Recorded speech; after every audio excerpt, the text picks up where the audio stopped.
Cricket से जुड़ी तमाम खबरें, वर्ल्ड रिकॉर्ड, आईसीसी रैंकिंग और आने वाली सीरीज के शेड्यूल से बाखबर रहने के लिए सब्सक्राइब करें बी ऑफिशियल चैनल को और दबाएं बेल के बटन को ताकि आप हमारी लेटेस्ट वीडियो सबसे पहले देख सकें।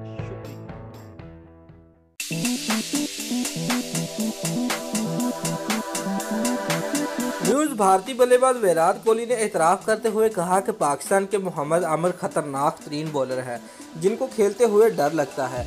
व्यूअर्स, तफसीलात के मुताबिक मायानाज भारतीय बल्लेबाज विराट कोहली एक निजी चैनल को इंटरव्यू दे रहे थे।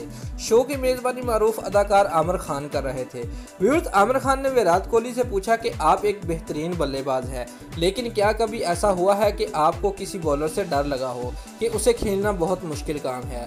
व्यूअर्स, इस पर विराट कोहली ने कहा कि हालिया वक्तों पर जिन बॉलर्स को खेला हूं, मैं समझता हूं कि उनमें मोहम्मद आमिर एक ऐसे बॉलर हैं जो दुनिया के बेहतरीन 2-3 बॉलर में शामिल हैं।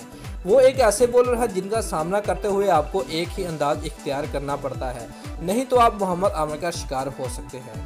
दोस्तों, अगर आपको हमारी ये वीडियो पसंद आई है तो लाइक और कमेंट लाजमी करें और हमारे चैनल को सब्सक्राइब करना मत भूलिए। शुक्रिया।